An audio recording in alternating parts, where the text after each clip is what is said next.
مسجد اقصی کے محافظین اور فرزندان فلسطین کی ایمانی غیرت، حمیت، عزم اور استقلال نے بالآخر صہیونی ریاست کا سر نگوں کر دیا ہے۔ طاقت اور غرور کے نشے میں سرمست اسرائیل کو فلسطینی معاہدین کے سامنے گھٹنے ٹیکنے پڑے۔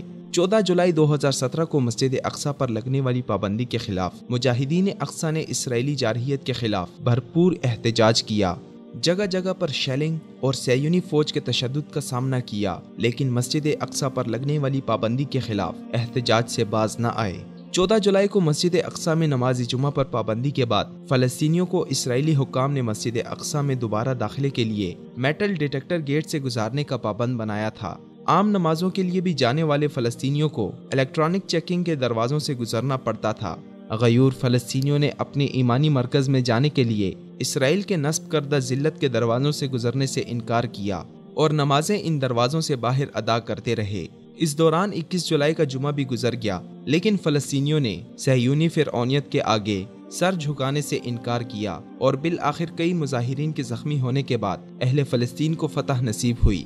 اسرائیل نے مسجد اقصی کے باہر لگائے گئے ذلت کے دروازے ہٹانے کا اعلان کر دیا، لیکن ان دروازوں کو ہٹانے کے بعد اسرائیلی حکام نے وہاں سمارٹ کیمرے نصب کر دیے، جسے فلسطینیوں نے مسترد کرتے ہوئے ایسے تمام حربوں کے خلاف میدان میں اترنے کا اعلان کیا اور اسی کے خلاف احتجاج کو مزید وسعت دینے کا عندیہ بھی دیا ہے۔ لیکن اسرائیل اب خوف کا شکار ہے اور فلسطینی اپنے عزائم اور قوت ایمانی کے ذریعے اسرائیل کے غرور کا بت توڑنے میں کامیاب ہوتے جا رہے ہیں۔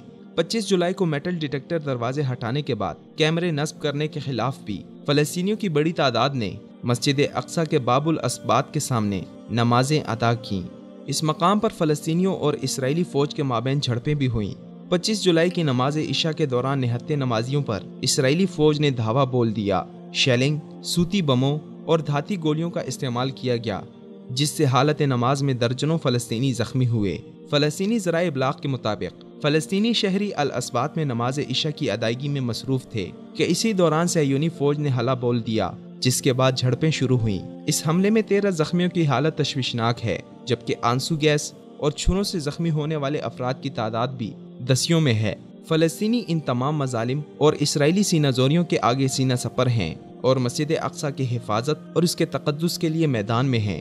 اب امت مسلمہ کے مقتدر حلقوں کی ذمہ داری ہے کہ وہ آگے بڑھیں اور فلسطینیوں کے ساتھ کھڑے ہو کر مسلمانوں کے قبلہ اول کی حفاظت یقینی بنائیں۔